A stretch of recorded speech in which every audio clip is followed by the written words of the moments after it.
Bonjour à tous et bienvenue dans VIP pour un nouveau numéro. Il y a des invités que l'on a plaisir à retrouver quelques années après leur première venue. Mais si, cher monsieur. On le connaît, moi particulièrement, pour Le Petit Rapporteur ou pour La Lorgnette. Mais avant Le Petit Rapporteur et La Lorgnette, il y avait déjà toute une carrière de journaliste. Je vous demande d'accueillir Pierre Bonte dans VIP.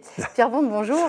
Bonjour Emmanuel. Vous aviez été un des premiers invités de VIP au tout début de l'émission. Je m'en souviens. Qu'est-ce que c'est chouette de vous retrouver. Je suis très contente. Alors pour tout le monde, vous êtes le monsieur région, parce que c'est vrai que vous avez été un peu le premier quand même à mettre en avant les provinces, comme on disait. Les villages, les petites communes rurales, et puis aussi, voilà, oui, ces provinces qui sont le fondement de notre France. Alors c'est vrai que quand on dit Pierre Bonte, la plupart des gens, c'est bonjour monsieur le maire. C'est tout de suite la première référence. Oui. Moi, ma référence, c'est plutôt Le Petit Rapporteur, c'est arrivé après, mais c'est celle qu'on vous ramène, mais combien de temps après encore? Encore, Le Petit Rapporteur a marqué les mémoires, c'est extraordinaire. Mais on me parle encore, et souvent, de Bonjour Monsieur le maire, voilà. Bonjour Monsieur le maire, émission matinale d'Europe 1 qui présentait chaque jour un village.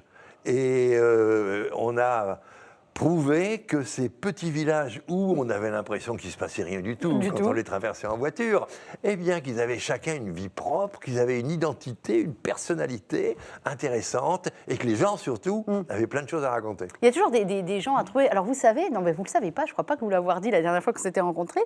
Moi j'ai beaucoup marché sur vos traces parce que quand j'ai démarré en télévision, c'était à France 3 Bourgogne-Franche-Comté et l'émission que je faisais consistait à aller dans les villages les plus paumés de la Bourgogne et de la Franche-Comté. Et combien de fois on m'a dit, vous savez, Pierre Bonte est passé nous voir. Mais ça datait forcément un petit peu. Mais le souvenir que vous avez laissé à ces gens-là. Bien sûr, parce qu'à l'époque, c'était incroyable, c'était inimaginable. Une radio nationale n'allait pas s'intéresser à ce qui se passait dans les petits villages. C'était, je dois le dire, la première fois qu'on allait vers eux, qu'on s'intéressait à leurs petites histoires, à leurs problèmes aussi, et qu'on leur donnait la parole, tout simplement. Ou à leur richesse.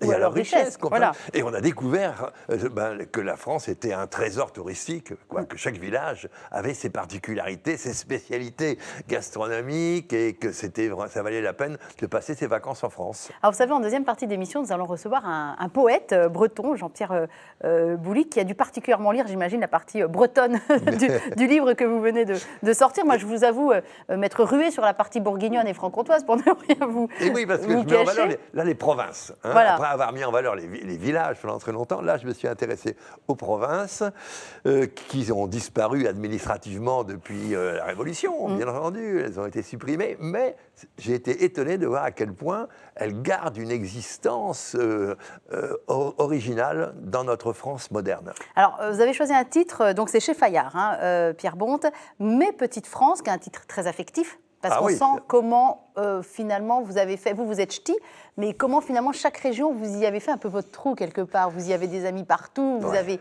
su en retirer le suc aussi. On sent que c'est affectif. Il y a quelque chose qui vous relie à cette terre de France. Ah oui. Moi, je ne suis pas de la campagne à l'origine. Je suis né dans la banlieue de Lille. Mais j'ai découvert la France avec Bonjour Monsieur le maire d'abord. Et je me suis pris d'affection pour, si vous voulez, ces provinces qui étaient un peu dédaignées par les Parisiens, les journalistes parisiens et les intellectuels. Et ces provinces, j'ai voulu essayer de montrer qu'elles avaient chacune une identité intéressante. Oui, et puis autre chose aussi, moi j'aime beaucoup le bandeau que vous avez mis sur le livre, nous sommes tous des provinciaux, rappelez qu'il y a très peu de purs Parisiens, il faut quand même le dire, et qu'on a tous des origines. Quelque part, vous c'est le Nord, moi c'est la Bourgogne, d'autres téléspectateurs, ça sera un petit peu partout, puis souvent des origines étrangères aussi. Mais oui, mais tout ça... tout ça fait un brassage qui crée l'identité française. Elle est faite. C'est ça que je voudrais mettre en valeur, moi, c'est la diversité. Il n'y a pas, comme disait Fernand Braudel, il n'y a pas une France une, il y a une France plurielle qui s'est constituée au fil des siècles, d'abord province par province, qui sont venus s'agglutiner à l'Île-de-France, au domaine royal, pour créer une nation. Et dans cette population, des apports ont toujours eu lieu, apports étrangers, qui se sont intégrés petit à petit à la population française, qui est une des populations les plus accueillantes. Enfin, la région la plus accueillante, pour moi, c'est le Nord-Pas-de-Calais. C'est celle qui fusionne et qui intègre le plus rapidement possible les gens de l'extérieur. Mais la France, en général, a quand même à cette capacité. Mais sans pour autant renier les origines. Je trouve qu'il y a un très bon équilibre en France entre la capacité d'accueil et la fierté d'appartenir à un village, à un clocher, une province. Souvent, on parle de la fierté des Français à l'étranger comme d'un défaut plutôt. On nous trouve arrogants. D'ailleurs, je vois que vous avez repris le coq comme qui est l'emblème national de toute façon. Oui, Mais le coq est fier, le coq est arrogant, le coq s'impose dans la basse-cour. Et on n'arrive pas à se débarrasser de cette image-là, mais peut-être à juste titre. Mais oui, je crois qu'on a des raisons d'être fiers quand même. C'est un pays merveilleux. Mais ça n'empêche pas d'aller ailleurs, découvrir plein d'autres belles choses, c'est évident.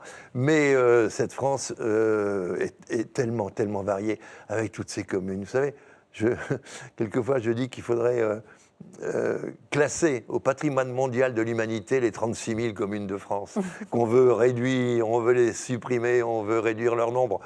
À mon avis, ça ne sert pas à grand-chose, mais c'est parce que c'est ce qui fait, au contraire, je crois, moi, l'originalité et la richesse de la France, c'est cette diversité incroyable et ces clochers. Après, il y a beaucoup de choses qu'on arrive à classer. Là, pour parler d'une région que je connais bien, vous en parlez d'ailleurs dans le livre, ils ont réussi à faire classer les climats de Bourgogne, qui sont donc ces parcelles de terrain de vin. 2000 petits terroirs qui ont chacun leur identité et qui donnent un vin chaque fois différent. Voilà, et donc ça vient d'être classé au patrimoine mondial de l'UNESCO, et vous dites à juste titre, les Bourguignons sont persuadés qu'ils font le meilleur vin du monde, et c'est tout à fait vrai. Quand on leur parle du Bordeaux, ils savent à peine que ça existe. Donc c'est très vrai ce que vous dites. Et dans le sud de la France, du côté de Grasse, je crois que c'est pas fait encore, ils essayent de classer aussi tout ce qui est parfum, toutes les odeurs, les parfums, les fleurs à parfum. C'est un sacré combat de se faire classer au patrimoine mondial de l'UNESCO, histoire de protéger un petit peu et d'avoir une reconnaissance aussi. Il y a tellement de choses qu'on pourrait faire classer en fait en France. Tellement. Et qui démontrent là, et qui permettrait de préserver cette diversité qui est quand même perpétuellement menacée. Parce que la grande tendance actuelle, celle de la mondialisation, c'est de regrouper, c'est de fusionner et c'est de niveler, si vous voulez, tout ce qui dépasse, quoi. Il faut que tout le monde parle de la même façon, il faut que tout le monde regarde les mêmes choses. Le grand exemple, c'était les fromages. Et mange les mêmes choses. Quand l'Europe s'est faite et qu'ils ont commencé à dire les fromages, il faudra arrêter de mettre de la pourriture dedans, enfin du moisi dedans. Bah oui, mais il n'y a plus de fromage. On enlève les moisis, il n'y a juste plus de fromage. C'était des combats. Vous êtes journaliste, vous avez une carte de presse, donc il y a aussi un angle journalistique. On n'est pas que dans l'amour du terroir. On a aussi quelqu'un en face de nous, Pierre Bonte, qui analyse, finalement. Oui, qui essaye de comprendre et qui essaye de faire connaître. J'essaye pas de persuader. Bon, je fais passer ma passion, j'espère, un peu à travers mon discours. Mais je ne suis pas un militant de quoi que ce soit. Simplement, je veux faire prendre conscience qu'on a des trésors. Ils sont encore là, ils sont menacés. Les agriculteurs qui font du produit fermier sont de moins en moins nombreux. Il faut essayer de les aider, il faut nous permettre de garder ce qui fait la beauté de la France et le plaisir de vivre. Il y a un art de vivre français qui est extraordinaire. Que vous avez retrouvé dans un autre pays, vous avez beaucoup voyagé ou pas ? Ah oui. Pendant très longtemps, mes mois d'été, je les passais à l'étranger toujours, pour aller voir ailleurs, quand même, pas m'enfermer un peu dans le chauvinisme. Et je retrouvais la France toujours avec le même plaisir. Quoi, quel autre pays vous a un peu fasciné c'est les pays d'Asie, moi. Je trouve qu'il y a un art de vivre là aussi. Il y a une gentillesse. C'est un mot que j'aime beaucoup, la gentillesse. Je trouve qu'elle permet de vivre en bonne entente et avec un certain bonheur. Et en Asie, il y a cette délicatesse. Avec un pays plus particulier en Asie ? En Asie, non, non, pas particulièrement. La Chine, je suis allé, on ressent cela, et puis non, le Cambodge aussi, tout ça sont des pays qui ont ça, qui ont cette délicatesse. Et cette richesse aussi. Aussi. J'aimerais qu'on revienne un petit peu sur votre enfance. Vous en souvenez peut-être pas, mais quand vous étiez venu dans VIP, il y a déjà quelques années, il n'y a pas loin de 10 ans. On avait parlé de votre enfance, que vous êtes le seul garçon de la famille. Vous êtes arrivé après une flopée de filles. 5 filles. Ouais. Et il était temps qu'il arrive, le mec. J'étais attendu comme le Messie, là, vraiment, par mon père surtout. Ma mère culpabilisée de lui donner à chaque naissance une fille. Mon père rêvait tellement d'avoir quelqu'un qui puisse perpétuer son nom. Et quand je suis arrivé, effectivement, ça a été un grand bonheur. Et j'avais raconté que ma mère, d'ailleurs, quand elle était enceinte, m'avait donné au bon Dieu en disant « si c'est un garçon », je vous le donnerai, et donc j'en ferai un prêtre. Voilà. C'est comme ça que j'ai failli devenir prêtre, et que jusqu'à 15 ans, d'ailleurs, j'étais persuadé que ma vie, c'était d'être missionnaire dans les pays d'Asie, justement. Vous pensiez avoir la vocation, vraiment une vocation personnelle? J'y pensais, oui, parce que quand vous êtes élevé dans cette idée-là, que vous êtes voué à Dieu, et que vous êtes élevé dans un milieu en plus très de pratiquants, ma mère allait à la messe tous les matins, donc ça me paraissait tout à fait normal, et même glorieux, presque, j'étais fier. Bon, c'est à partir de 15 ans que là, ça a commencé. J'ai commencé à me poser les questions à la suite de lectures que j'ai pu faire. Et en particulier, je vous avais raconté, André Gide, Les nourritures terrestres, qui m'a fait voir Dieu d'une autre façon. Voilà. Et puis, j'ai évolué. Mais et après, c'est une question de vocation. On a ou on n'a pas la vocation. Voilà. Il y a un appel ou il n'y a pas d'appel. Je suis allé jusqu'au séminaire, quand même. Je suis entré dans un grand séminaire qui était celui des écoutez, je crois que c'était les pères du Saint-Esprit, c'est ça, les religieux. Et j'ai fait 6 mois de séminaire, et c'est le père supérieur lui-même qui m'a dit, je ne crois pas que vous soyez fait. Vous voyez, donc non seulement moi, je sentais bien que ça m'inquiétait, et lui-même a senti que j'étais... Et ça, j'ai beaucoup de respect pour celui qui a accepté de reconnaître que j'étais peut-être pas préparé suffisamment ou pas doué suffisamment pour... Ça s'appelle le discernement. Eh oui, c'est le discernement. Voilà. Et donc, j'ai donc quitté au bout de 6 mois ce grand séminaire, et au grand désespoir de ma mère d'ailleurs à ce moment-là, bien sûr. Mais quand je me suis orienté vers le journalisme, juste après d'ailleurs, ma mère m'a dit « Ah ben quand même, tu vas pouvoir distribuer la bonne parole quand même dans la presse au lieu de le faire du haut d'une chaire. » Alors, journaliste, c'était une vraie vocation là pour le coup. Eh bien, que je n'imaginais pas, mais que vraiment, c'est un métier qui m'a passionné et qui est devenu, oui, maintenant, je ne vois pas ce que je pourrais faire d'autre. Oui. Mais moi, j'ai toujours eu l'impression, vu un petit peu de loin comme ça, que vous avez pratiqué un journalisme de, un journalisme de bienveillance. Je ne suis pas du tout en train de dire un truc un peu cucu, pas du tout, c'est pas du tout ça. Mais un journalisme de bienveillance, un journalisme, pas de la bonne nouvelle comme disait votre maman, mais avec un certain nombre, vous parliez de gentillesse tout à l'heure. Oui. Mais est-ce que ça a toujours été votre ligne directrice? Je revendique la gentillesse, qui est un peu méprisée souvent, parce que je trouve qu'on y voit quelquefois un peu de naïveté, mais je revendique aussi la naïveté. Je veux dire, je trouve que c'est pouvoir s'émerveiller, pouvoir avoir un regard qui soit toujours, qui soit aimable, qui soit empathique. Je trouve que c'est bien. Et j'ai essayé effectivement toujours de montrer chez les gens comme dans les paysages ce qu'il y avait le plus beau. Vous voyez, même quand j'ai longtemps fait des reportages pour Le Petit Rapporteur, avec des personnages plus ou moins pittoresques. Voilà. Certains dont on se moquait un peu ridicule. Aussi. Certains frôlaient le ridicule. Mais si je les avais choisis, c'est parce qu'ils avaient quelque chose d'attachant qui les rendait émouvants et sympathiques. Et c'était ce côté-là que je mettais en valeur, vous voyez, en gommant plutôt. Alors on me disait, vous portez des lunettes roses. Oui, mais ce que je voyais, c'était une part de la réalité. Je préférais montrer cette bonne part que l'autre. Voilà. Cette époque, Jacques Martin, ça reste quoi dans vos souvenirs? Oh, vous savez, j'ai tellement ri. C'était quand même une équipe incroyable, vous savez. Bon, les millions de Français qui regardaient Le Petit Rapporteur ont beaucoup ri, j'espère. Mais moi, dans cette équipe, avec Martin Collaro, je rappelle, Pierre Desproges, Daniel Prévost, Piem, c'était des gens qui m'ont fait rire énormément. Et d'ailleurs, quand on regarde aujourd'hui les émissions, on voit bien que du début à la fin de l'émission, je dis rien, je fais que rire aux bêtises des autres, et je prends la parole quand Martin me la donne à la fin, en me disant « Et maintenant, on va aller faire un petit tour dans la France des campagnes avec Pierre Bonte ».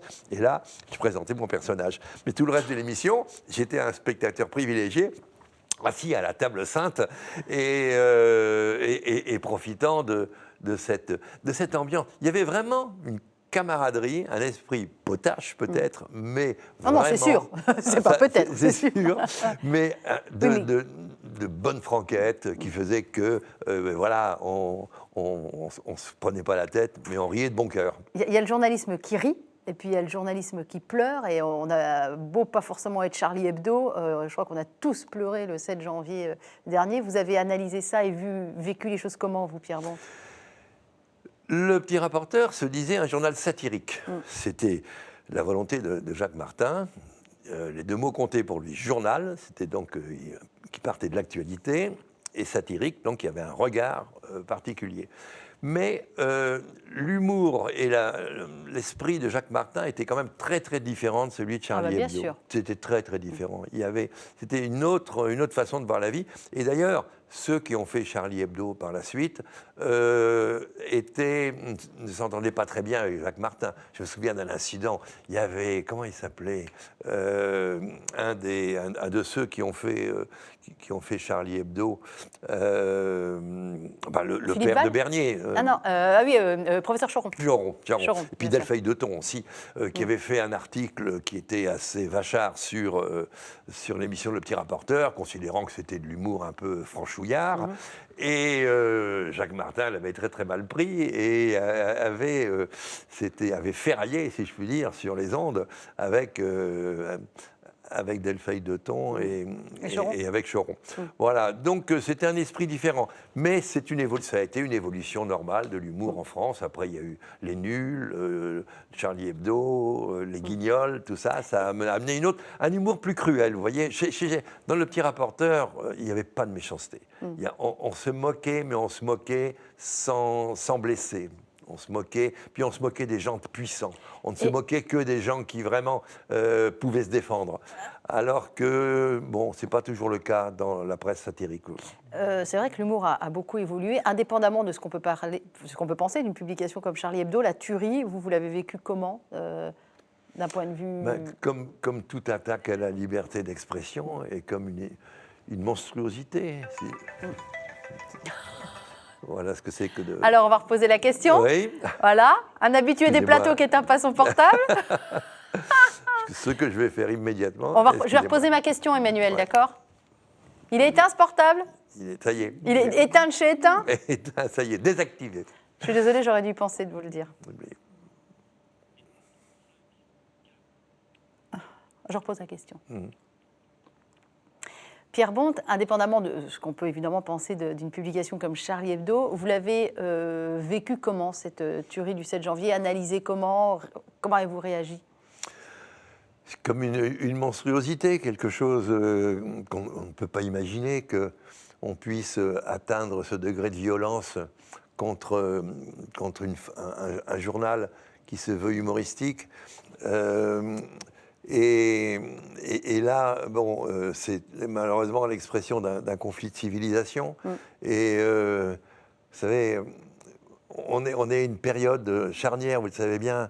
La civilisation paysanne, qui était celle qui a fondé la France, qui a forgé le caractère de ses habitants, elle est en train de disparaître.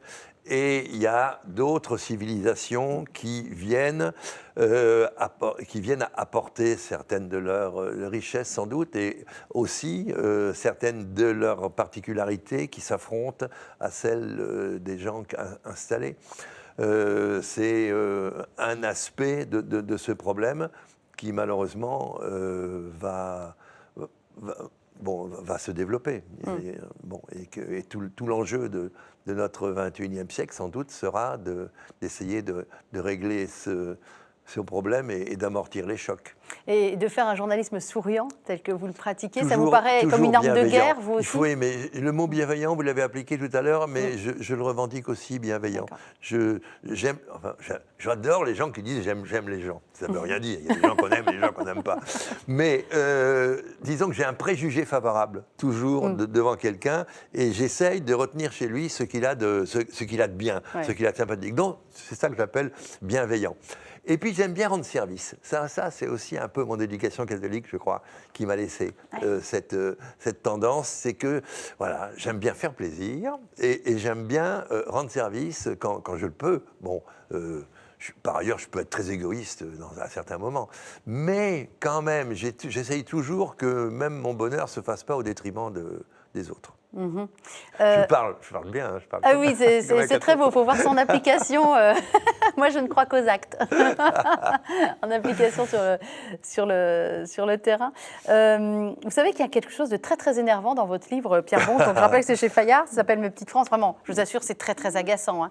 On va tous, forcément, on regarde ce livre, on se précipite sur sa région.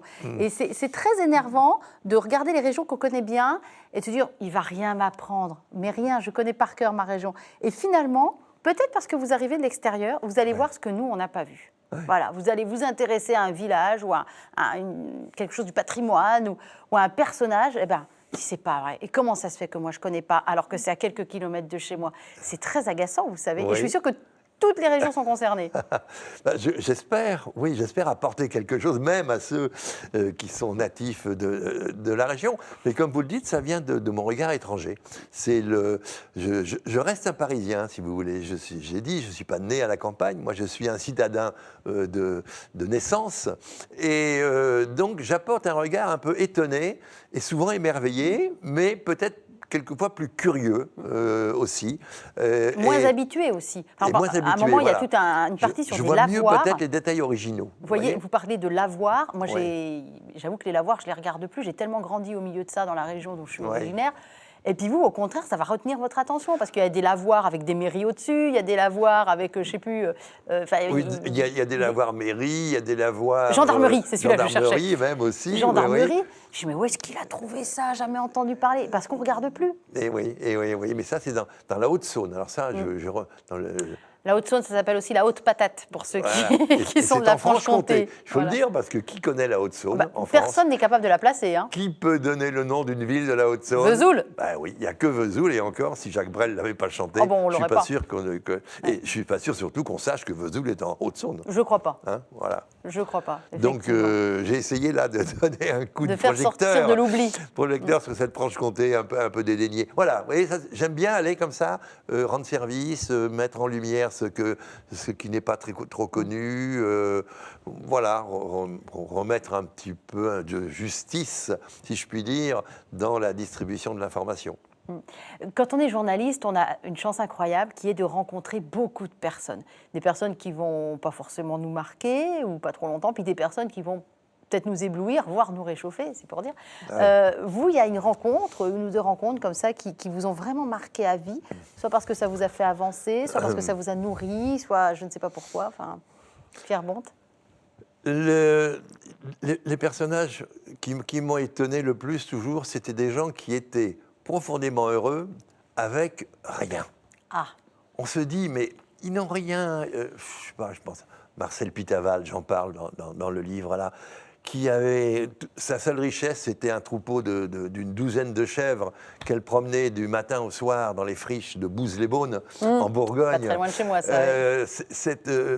Elle était d'un bonheur, elle rayonnait de bonheur, vous voyez. Et elle vivait dans une maison, il n'y avait pas d'eau, il n'y avait pas d'électricité. Bon, je ne vous dis pas que c'est l'idéal, mais c'était... Pourquoi? Voilà, je me dis pourquoi on peut être heureux finalement avec tellement peu de choses. Ça ne veut pas dire qu'il faut se contenter de peu de choses, mais c'est un mystère, voilà, que j'ai toujours cherché à percer. Alors, elle a une histoire, Marcel, parce qu'un jour, elle a eu un énorme problème, elle a perdu son bouc. Oui. Alors, il faut quand même le raconter. Et là, qu'est-ce qu'elle fait? Elle se dit, je connais un journaliste, il va me lancer un appel. Exactement. À la radio ou à la Elle m'a télé, je ne sais écrit, plus. à la radio, j'ai perdu mon bouc, faites une annonce, il faut qu'on me retrouve mon bouc, mes chèvres sont malheureuses. Exactement. C'est incroyable cette histoire, elle doute de rien depuis Bouz-les-Beaunes, donc c'est à côté de Beaune, c'est un petit patelin à côté de Beaune, petit village à côté de Beaune, très joli d'ailleurs. J'ai perdu mon bouc, j'appelle Pierre Bonte. Et oui, mais oui. Et Pierre, qui veut rendre service, passe l'annonce. Eh ben, bien sûr, je passe l'annonce. Et malheureusement, l'annonce n'a pas porté. On n'a jamais retrouvé le bouc. Elle a retrouvé son bouc dans un ravin, malheureusement, qui était mort. Et elle s'en est jamais remise. Ni ses chèvres, d'ailleurs, paraît-il, qui avaient perdu le moral, qui n'avaient plus envie de pâturer en l'absence de ce bouc, qui leur était très fidèle, parce que ce qui l'étonnait aussi, c'est que ce bouc, il voulait aller avec aucune autre chèvre que celle du troupeau. Ce qui est très rare pour un bouc qui, en général, est moins fidèle. Voilà. C'est des petites gens, comme on dit, avec beaucoup de guillemets et beaucoup d'amour, qui vous ont finalement impressionné. C'est pas les grands de ce monde que vous avez dû rencontrer, j'imagine. Mais oui, et avec plaisir. Souvent, il y a des gens, heureusement, très très bien aussi. Mais voilà, des gens simples. Je parle aussi de Fine la passeuse, là, dans le livre, dans le chapitre sur les Bretons. Fille la passeuse. C'était une femme qui était devenue veuve à 40 ans. Son mari s'était noyé dans le port de l'Empole-Ploirzel. Et elle a dû, pour nourrir ses 4 enfants, elle est devenue passeuse. C'est-à-dire que c'est un boulot qui... la Béryl-Dut, elle habitait au bord de la Béryl-Dut. La Béryl-Dut, c'est une petite entaille dans la côte bretonne. Les 2 rives ne sont pas très éloignées, il y a 300 mètres, mais quand il faut aller d'un côté à l'autre par la route, il faut faire 10 km. Donc à l'époque, il y avait un passeur qui faisait traverser les gens à la demande. Elle, pendant toutes les dernières années de sa vie, les 40 dernières années, elle a fait ce métier de passeuse. Et c'était un personnage qui a laissé un souvenir énorme dans la région, qui pourtant n'était jamais allé à l'école, qui avait appris à lire et à écrire avec ses enfants. Et aujourd'hui, ce qui me touche, par exemple, vous voyez, c'est qu'à l'Empole-Ploirzel, dans le pays d'Iroise, il y a une stèle de granit élevée à la mémoire de Fine la passeuse, qui était la plus modeste des Bretonnes. Et elle a son monument placé à un endroit qui domine Portscave, qui domine la Béryl-Dut, et l'endroit où elle a passé 40 ans de sa vie à attendre le client pour le faire passer d'une rive à l'autre, et entre-temps à aller chercher les gravettes qui sont des vers de mer qu'elle revendait ensuite aux pêcheurs. Alors ça, j'aime bien. Et ça, il n'y a qu'un village qui peut mettre à l'honneur des personnages modestes. Vous voyez, voilà. Je suis content, moi, que la commune ait voulu perpétuer sa mémoire. Ça me touche. Ah, c'est joli. Ouais. Bah, écoutez, on va rester en Bretagne puisqu'on y est. Je vais inviter notre deuxième invité, c'est le cas de le dire, Jean-Pierre Boulic, à venir nous rejoindre. C'est pas souvent qu'on va entendre de la poésie à la télévision. Hein. Trouver un endroit, une émission où on peut parler poésie, c'est rare. Heureusement, dans cette émission VIP, on peut le faire. Donc voici Jean-Pierre Boulic qui nous arrive direct de la Bretagne. Voilà. Bonjour. Pierre Bonte, Jean-Pierre Boulic, 2 amoureux des régions. Merci de nous rejoindre. Merci. Vous avez suivi cette première partie d'émission tranquillement au chaud. Oui. En régie. Oui. Oui. Vous en avez retiré quoi de cette première partie d'émission? Qu'est-ce qui vous a particulièrement touché dans les propos de Pierre Bonte? Alors, il y a 2 ou 3 choses. D'abord, de donner ce regard, de porter ce regard sur ce qui fait, je crois, la France profonde, avec ses cultures, et la multitude de cultures qui existent même par exemple entre le Nord et le Sud Finistère, par exemple. Mais donc tout ça, dont on retrouve un lien après. Alors ça, c'est un aspect qui m'a paru très, très, très fort. Le regard que vous portez bien sûr sur la Bretagne et sur le pays d'Iroise. Mais peut-être au-dessus de tout cela, il y a la manière dont vous avez approché votre métier de journaliste, avec vous l'avez dit, je crois, ce regard de bonté, Oui, quelquefois on me dit de bienveillance, de bienveillance que vous avez porté sur les gens. Et le livre d'ailleurs regorge de rencontres. Et au fond, toute notre vie, ce sont des rencontres. Voilà, et on s'enrichit de ces rencontres. Et c'est ça l'humus de nos vies. Et oui, et puis c'est un bonheur. Je veux dire, moi, j'ai une vie formidable. J'ai une chance inouïe de faire sûrement, toutes Vous êtes un homme heureux, Pierre Bonte? Ah oui. Wow. C'est incroyable. Là, j'ai eu un accident, il faut dire. J'ai frôlé la mort au début de l'année par une fracture de la cervicale numéro 2. En général, ce qu'on appelle le coup du lapin. Vous voyez, bon, j'en suis réchappé, ça va bien. Mais depuis, vous ne pouvez pas savoir, j'apprécie encore plus la vie. Quoi. Tout, un rayon de... Vraiment, les plus petites choses de la vie. Hein, mon âge, bon, on va le dire, j'ai 83 ans, donc j'estime que vous avez une pêche à cet pour âge-là, 83 être passé ans. à un âge où normalement, hein, bon, on peut disparaître, ça fait, on dit c'est normal. Oui. Mais on a encore envie de vivre. Mais je me dis, moi, j'ai du bonus là. Hein. Normalement, j'aurais dû partir. Là, il y a eu une erreur. Je devais partir, je suis resté. Ouais. Hein, j'ai réchappé à ma chute. Ah non, enfin, je ne sais pas comment tout ça est organisé d'avant. Mais en tout cas, j'ai du bonus là. J'ai une chance qui m'a souri et j'apprécie alors extraordinairement et encore plus tous les bonheurs simples de la vie. Et ces bonheurs d'ailleurs de la nature que vous savez si bien chanter, on peut le dire, parce qu'il y a de la musique aussi dans ce que vous écrivez, oui. Et que vous avez si bien chanté dans vos recueils de poèmes. Ouais. Alors, de la poésie, vous allez nous expliquer comment vous êtes arrivé à la poésie. Je tiens quand même à préciser que notre invité Jean-Pierre Boulic a reçu le prix Yves Cosson de poésie 2014 de l'Académie littéraire de Bretagne et des Pays de Loire. pas pour un livre, non, pour l'ensemble de son œuvre. Nous, on va un petit peu faire... Et ça s'ajoute à un autre prix oui, qu'il avait en 2010 avec un des beaux prix de la Société des gens de lettres. Voilà, qui est quand même la Société des gens de lettres, et pas la petite société non plus. Donc, on couronne la poésie qui a tellement de choses à nous dire, qui a sa vision du monde, et qui intervient là où les journalistes ne peuvent plus intervenir, là où les analystes ne peuvent plus intervenir. Des fois, il n'y a que la poésie pour nous dire les choses et pour nous les faire comprendre. Même le pape François, dans son encyclique, a dit qu'il, en dehors des aspects techniques que les techniciens seront capables d'apporter pour améliorer nos conditions de vie, qu'il fallait faire appel aux valeurs culturelles et notamment à la poésie et à l'art, parce que ça fait partie de la vie. Et ça, on rejoint tout à fait ce que vous soulignez aussi dans votre livre. Mais ces gens simples, là, dont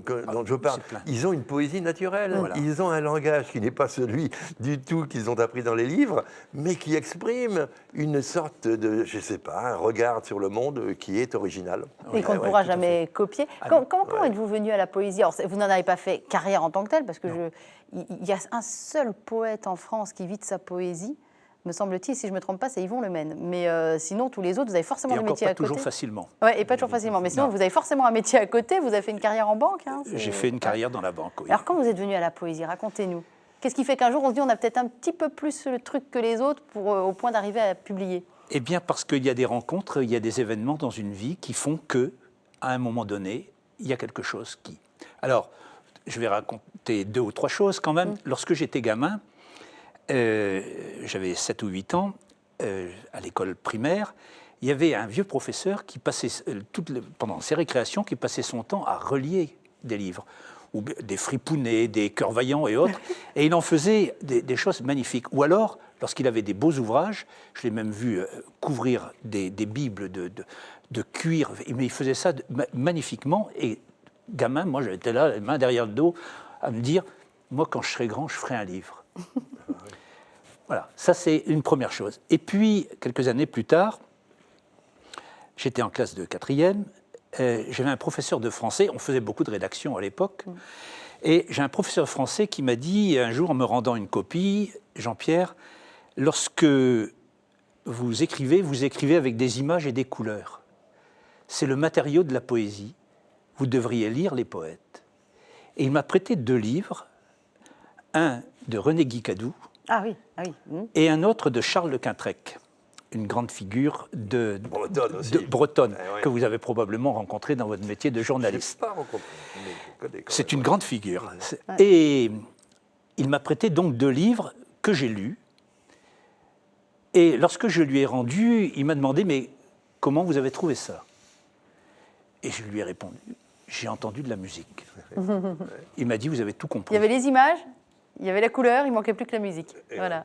Mais je n'avais rien compris. Je n'avais rien compris. Alors c'est vrai que je gribouillais. Et il a fallu un événement fort dans ma vie, vers 18 ans, pour que réellement... Il faut nous dire quel événement, là. Oui, c'est la mort de mon père, qui avait 45 ans. Et quelques mois plus tard, ce que j'avais vécu, j'ai voulu l'exprimer. Et chez moi, ça s'est matérialisé sous la forme de vers. Et j'ai pensé que ces poèmes-là étaient les premiers textes qui étaient à peu près accomplis.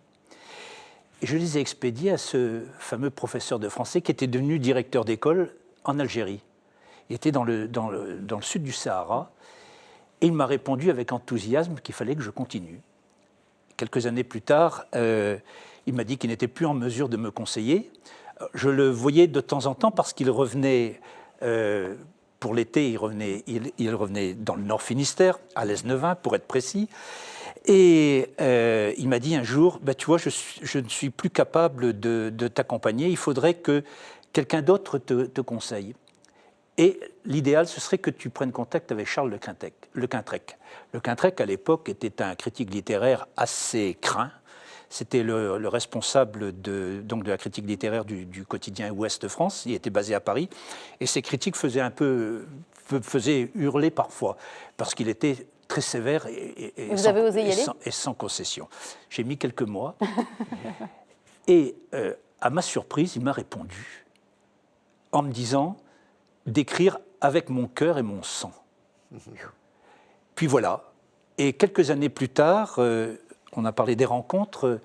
Je travaillais en Touraine à ce moment-là. J'ai eu la chance. Alors, j'étais aussi entré en contact avec Jean-Claude Renard, un autre grand poète du siècle dernier, qui lui aussi m'encourageait à. Il ne manquait plus que l'édition, finalement. Il faut arriver à être édité. Ils m'ont poussé à éditer. Et puis, j'ai rencontré quelqu'un qui était imprimeur. Puis on a parlé de poésie, on a parlé de religion d'abord, et puis de poésie, et puis montrez-nous ça, montrez ce que vous écrivez, et puis on m'annonce que vous allez être publié. Que je suis publié. Mon premier livre a été publié en 1975. Là, à ce stade de l'émission, très clairement, on a envie d'entendre un petit peu quelques mots. Je vous ai demandé à tous les deux de sélectionner un passage. Peut-être démarrer. Qui veut démarrer ? Tiens, Alors Pierre. Moi j'aime beaucoup parce qu'il y a une sensibilité très grande et en particulier une communion avec la nature qui est présente, on peut dire, à chaque page. Elle nous dit beaucoup. Et avec des bonheurs d'écriture, avec des trouvailles verbales qui sont jolies. Alors vous êtes sur quel livre ? Alors c'est Cette simple joie, c'est le dernier. Cette simple joie, édité à la Part Commune. C'est avec des mots simples, mais qui ont la musique. La clarté ruisselle à la lumière des... Oh là là, j'aurais dû mettre mes lunettes. La clarté ruisselle à la lisière des chênes et pleine de grâce, la source chuchote sur le visage des herbes les mots venus de la terre. Et bon, la terre, les herbes, les sources, c'est tout ce qui alimente en fait votre inspiration et qui nous emmène donc dans un monde très harmonieux. Dans une communion. Et dans une grande communion, voilà. Je vois que vous vous êtes mis, j'aime bien la façon dont vous avez présenté. Moi j'ai 2 livres là dans les mains, il y a Cette simple joie à la Part Commune et toujours à la Part Commune, Je vous écris de mes lointains. Et les 2 livres sont faits de la même manière, c'est-à-dire qu'on a une citation d'un auteur. Alors, je vais citer, moi, celle qui m'a... Waouh, ça m'a bouleversée. Je ne la connaissais pas, cette phrase de Maurice Zindel. C'est dans Cette simple joie. « Il y a une cime au plus profond de nous-mêmes. » Oui. Vous partez de cette phrase et après, derrière, on a pas forcément une déclinaison, mais une inspiration qui part de cette phrase, qui s'en éloigne, qui y revient. Qui va aller chercher les sources pour nous faire monter. Et vous avez plusieurs auteurs comme ça qui vous parrainent. Et alors, quand on lit au début de « Je vous écris de mes lointains », il y a une citation de Jean Grosjean. « Parler à quelqu'un, c'est lui jeter une amarre, sinon on profane le langage. » Et ça se termine par une citation d'un des plus grands poètes qu'on a eu, René Char. Je vais la retrouver. « Ce qui me console lorsque je serai mort, c'est que je serai là, disloqué hideux, pour me voir poème. » Vous vous mettez sur des sacrés saints patrons de la poésie quand même, Peut-être, mais c'est ce qui nous aide à grandir. Ouais. Et je crois que on n'insiste pas suffisamment là-dessus. On se nourrit aussi des autres poètes. Peut-être que aujourd'hui, les jeunes ne lisent pas assez les poètes. Et je crois que ça, c'est une des grandes. Moi, je veux qu'on entende la poésie. Alors, je voudrais que vous preniez un passage, Jean-Pierre Boulic, s'il vous plaît, que vous avez sélectionné. Moi, je vais prendre, si vous prenez permettez, ce livre, vous me le reprenez. Parce que allez-y. Je dois beaucoup à ma mère, ouais. Je dois beaucoup à mon père, et je ne pouvais pas manquer d'en dire quelques mots. Ils faisaient quoi, vos parents comme, ma mère a élevé, nous a élevés, nous étions 3, j'avais 2 sœurs après moi. Mon père, à l'origine, était boulanger, et puis il a voulu changer, il est devenu comptable. D'accord, alors, mais on va écouter la maladie l'a très vite oui, il est mort perturbé. jeune, votre papa. Mère, c'est comme si je voulais dire un secret maintenant que tu es parti. Notre royaume était cousu de 2 petites pièces, situées à l'étage d'un immeuble où l'escalier craquait. Du fournil au sous-sol s'en venait l'odeur dorée du pain. Tu avais faufilé dans le silence de tes doigts noués par les rhumatismes ce fief où tu aimais avec patience. Tu savais tirer, chaque jour, le fil ténu de l'honneur et de l'humble fierté. ô jeunesse pauvre et belle, dans ces petites choses tissées au goût du vrai, mûrissez la merveille de vivre. Quel hommage. J'étais en train de me dire en vous écoutant, est-ce que mes enfants écriraient quelque chose pour moi? Est-ce que je suis une assez bonne mère pour ça? C'est un sacré hommage. Hein. C'est un chant d'amour, Ouais. mais je crois qu'elle le mérite, et mon père de même. Parce que ce royaume d'amour, si on devient ce que l'on est, ça vient de quelque part, ça vient de nos sources pour aller à la cime. De ce humus dont vous parliez Et tout de à l'heure, tous l'humus les dont deux, de on ce parlait tout terreau à l'heure. qui... Voilà, je crois. Et on sent la bretonitude quand même aussi dans ces poèmes, dans cette forme de poésie. Hein. Ah bon? Vos Alors origines expliquez-moi, bretonnes, je ne suis pas moi, assez j'adore. douée pour moi. Il y a- Expliquez-moi. J'ai retrouvé aussi au fil de tous ces poèmes, il y a une sorte de recherche de l'indicible et de l'invisible. C'est très breton, ça, Pierre? Ça, c'est très breton. Ah oui. Le breton est mystique. Oui. Ah oui. Le breton est profondément mystique. Le breton, je ne sais plus quelle est la formule, c'était Henri Kefelec, le père de Yann, Que j'ai connu. que vous avez connu, Oui. qui était journaliste lui aussi à Ouest France. Et qui disait, je crois que, en quelque sorte, que le mystère fait partie de l'âme la du vie. pour lui de la vie. Et que le breton ne fait pas vraiment de différence entre ce qui est et le rêve. Entre le rêve et les réalités. Hein. Il y a une sorte de domaine là, hein, à la limite du rêve et des réalités, dans lequel le breton, alors, s'épanouit. Oui, et je pense que pour une large part, c'est dû à la contemplation des ciels et de l'horizon. Voilà. Moi, je crois beaucoup à ça. Moi, je le dis. On peut pas. Il y a un moment, je le dis dans mon livre, c'est que je comprends la passion que les Bretons ont pour leur Bretagne, pour leur pays. Quand on a vu le jour devant des paysages aussi puissants, aussi envoûtants, je comprends qu'on en soit marqué pour la vie et qu'on ne puisse pas mourir sans avoir le rêve de revenir sur cette terre natale. C'est un pays tellement beau, mais tellement fort. Ce que vous dites de la Bretagne peut être vrai d'autres régions. Vous avez déjà vu ça dans d'autres régions ou pas? Ah oui, mais oui. Ce sentiment d'amour de la région, il est quand même très, très partagé et très répandu. Mais là, il y a un esprit je dis très que la particulier, Bretagne, là. s'il faut faire un classement, vous voyez, des régionaux qui sont les provinciaux, qui sont les plus attachés à leur pays d'origine, c'est quand même les Bretons. Peut-être derrière les Corses qui sont. Mais la Corse, c'est une île, ça à part. Oui. Mais les Bretons, les Bretons sont passionnés. Jean-Pierre? Mais moi, j'en ai pris réellement conscience qu'au fil de mon itinéraire professionnel, parce que c'est Vous dans avez la beaucoup bougé, distance. vous, hein, dans la banque, vous Oui, avez été muté, oui, etc. beaucoup. Vous êtes même C'est passé dans la par chez moi, distance. c'est pour dire. Comment? Vous êtes même passé par chez moi, c'est pour oui. dire. Oui, et en plus, la Bourgogne, j'ai un de mes fils qui est resté. Mais, Et qui a épousé une Nivernaise. mais grand bien lui fasse. Mais il est Bien heureux, sûr. heureux Et soit-il. nous avons 3 petits-enfants, 4 malheureusement. Il y en a un qui est parti malheureusement, mais nous avons 4 petits-enfants qui sont dans la région d'Auxerre. Voilà. Et donc je disais que c'est dans la distance que j'ai pris conscience de mon intégration, de mes racines bretonnes. Il faut s'éloigner des fois pour Et bien je savoir pense- revenir. Et On moi- voit des belles photos que vous avez prises là, Je- de votre Bretagne. Moi, il y a une citation aussi de Grégoire de Nazianze, qui est Oui, oui. un auteur du IVe siècle, que vous avez repris, et c'est la suivante. Tout ce qui se dit, tout ce qui se pense est sorti de l'au-delà de tout. Il est ineffable, inconnaissable, innommable. Oui. Et vers lui, tout être qui sait lire son univers fait monter un hymne de silence. Oui. Vous êtes aussi obsédé par le silence. Hein. On dirait que vous avez une... Oui. Alors, Ouais. C'est très curieux parce que... le silence, ce n'est pas être muet, ce n'est pas une absence de parole, Ouais. mais c'est toujours pour aller à la source. Je crois qu'il faut le silence. Et j'écris beaucoup dans le silence. J'écris très tôt le matin, silence absolu. Et vous savez, dans la communion que l'on peut avoir aussi avec la nature, toutes ces images qui vont naître de nos rencontres de paysages, eh bien, ces images-là vont chez moi susciter quelque chose avec ma démarche spirituelle. Et vous parlez de la tendresse du silence. Eh oui, la tendresse du silence. Et puis, on sent bien que vous recherchez Dieu dans tout ça aussi. Hein.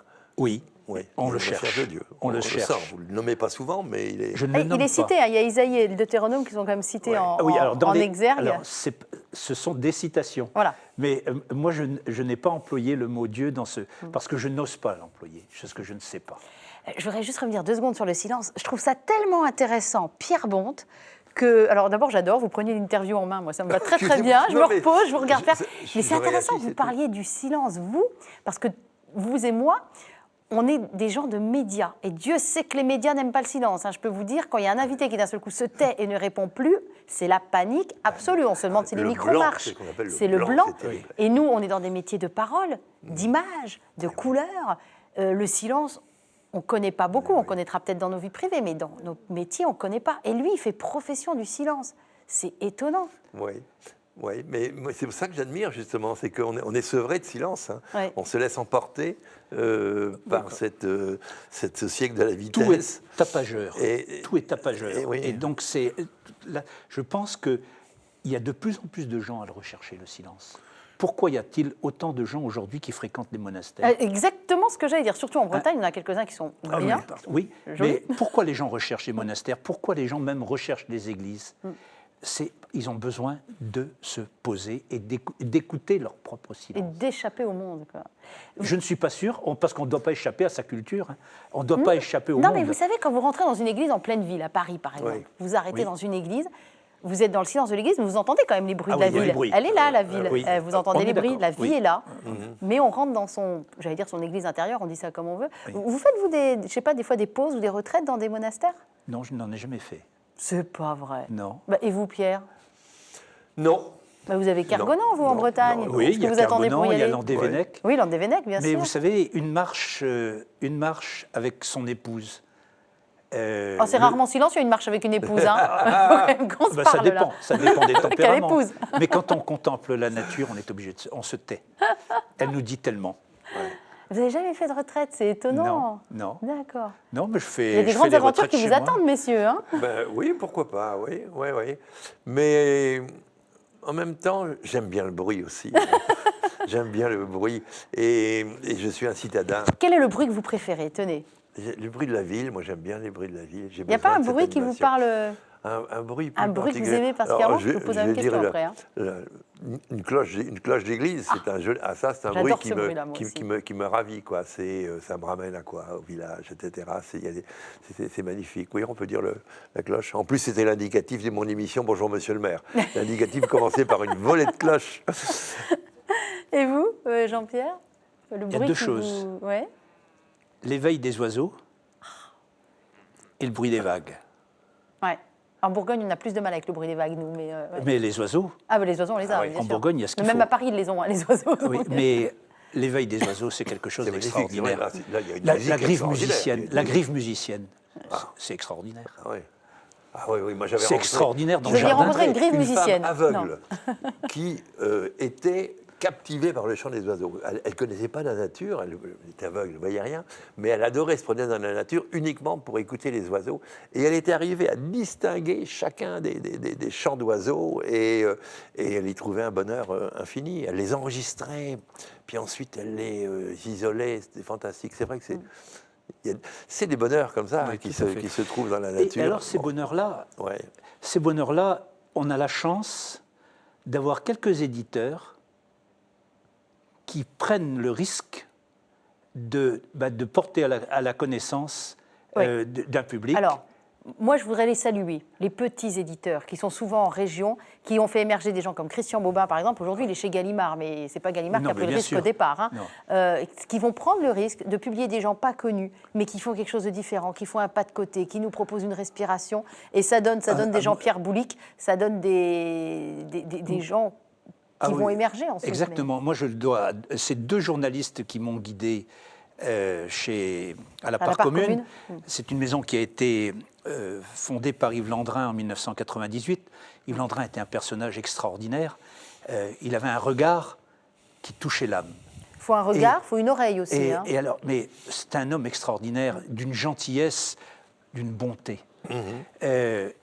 Malheureusement, la maladie l'a emporté il y a 3 ans.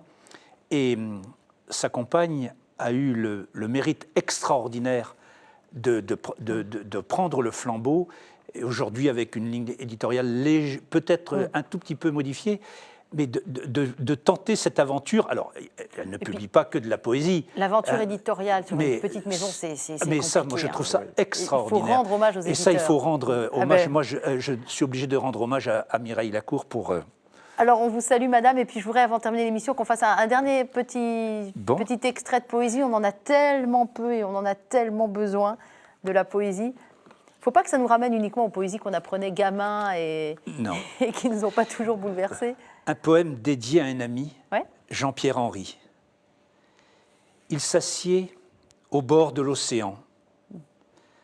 Dans ses yeux, les nuages se sont dissipés. Plein de fleurs invisibles et de mouettes rieuses reposent sur sa main radieuse. Près d'un champ de gerbes enlacées, il écoute le parfum des mousses. Ermite, il vit et il n'a rien. Seulement pour l'abriter des pluies, une toile cirée.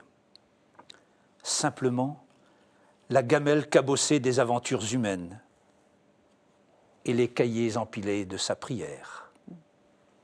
C'est effectivement très en images. Enfin, on a tout de suite les images et les couleurs. Oui, il y a un joli sens des images, oui, avec des mots simples. Avec des mots simples. Et sans rime. Sans rime, mais on n'est pas obligé, je le crois. Il y a Jean-Pierre Lemaire, qui est un très grand poète, et qui disait que l'avantage de la poésie, c'est de mettre en harmonie les choses. La prose, elle ne va pas voir le lien qui les unit. Et je trouve que j'essaie de suivre cette démarche. Jean-Pierre Lemaire, je lui dois beaucoup. Et je crois qu'il a raison de dire ça. Alors, il n'y a pas la rime, c'est certain. Mais bon, il y a les assonances, il y a les... Voilà. Vous savez, ce qui était très joli dans cette émission, j'en parle déjà au passé parce que malheureusement, il va falloir s'arrêter, mais c'est qu'on arrive à faire une émission de télévision. Bien sûr, on est sur KTO, donc c'est quand même une télévision un peu à part. Et que vous arriviez, messieurs, Pierre Bonte et Jean-Pierre Boulic, à arriver à lire entre les lignes et à nous dire, à nous dire la substance du monde avec beaucoup de finesse et de nuances et de raffinement. Et je pense à tout ce qui vient de se dire. Pour moi, c'est ça qui ressort de cette émission. Et je vous remercie parce que vous le faites, ma foi, divinement bien. Donc c'est On a parlé des essaie. petites terres pas connues, on a parlé des petites gens pas connus, on a parlé de la poésie qui est pas très à la mode, et pourtant ça dit tellement de choses vraies sur ce qu'est réellement notre monde. Enfin, je trouve. Hein. Et la fille qui vous parle, elle vit à la campagne. Hein. C'est les sentiers, c'est les petits chemins de voilà. traverse, c'est les endroits où la plupart des gens ne vont pas. Et c'est ça qui m'intéresse, moi, de faire connaître. De même que quand vous avez quelqu'un qui vous apporte... J'ai beaucoup de gens qui m'écrivent.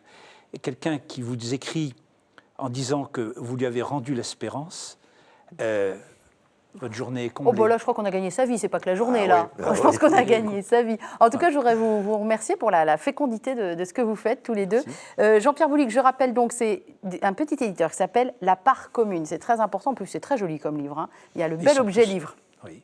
Voilà, Cette simple joie. Et l'autre livre, vous l'avez récupéré, mais je voudrais qu'on en donne le titre quand même. Je vous écris de mes lointains.